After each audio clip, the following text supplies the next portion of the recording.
मेरे सौतेले भाइयों ने मुझे मेरी दौलत के लिए जिंदा दरगोर कर दिया।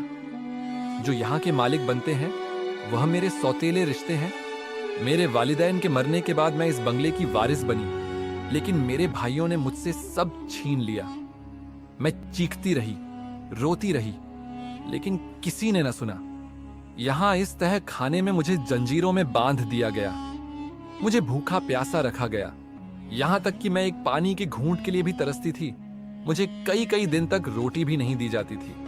मेरी सारी दौलत पर कब्जा करके उन्होंने मुझे भूखा तड़पा तड़पा कर मार दिया, और फिर एक दिन मैं हमेशा के लिए खामोश हो गई। बस मेरी रूह आज भी इंसाफ मांगती है। रजवान ने कांपती आवाज में पूछा, मैं तुम्हारे लिए क्या कर सकता हूं? तुम्हारी कहानी सुनकर मेरी रूह कांप गई है। मुझे यकीन नहीं आता कि कोई इस कदर भी बेरहम हो सकता है।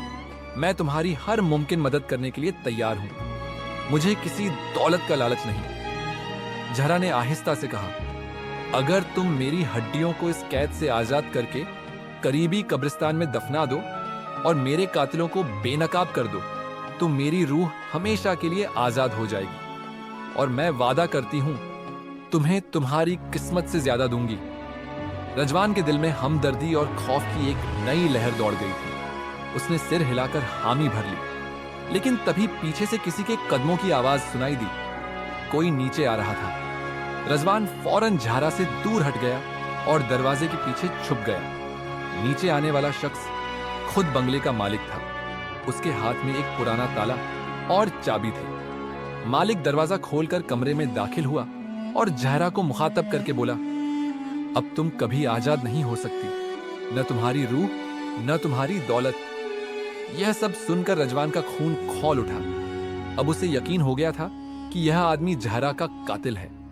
रजवान ने बंगले के मालिक की बातें सुन ली और अब उसके दिल में सिर्फ एक ही बात चल रही थी, जहरा को इंसाफ दिलाना।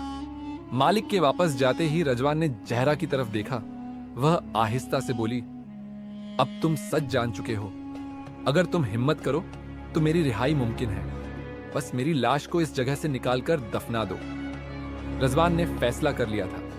वह हैरत से अपने दिल में जहरा के लिए अजीब सी मोहब्बत महसूस कर रहा था, और उससे उसकी रूह से जरा भी खौफ महसूस नहीं होता था, क्योंकि जो जुल्म उसके साथ हुआ था उसे सोचकर ही वह इस बात पर गमजदा हो जाता कि इतनी नाइंसाफी, वह भी एक मासूम लड़की के साथ। उसे तो इंसाफ जरूर मिलना चाहिए।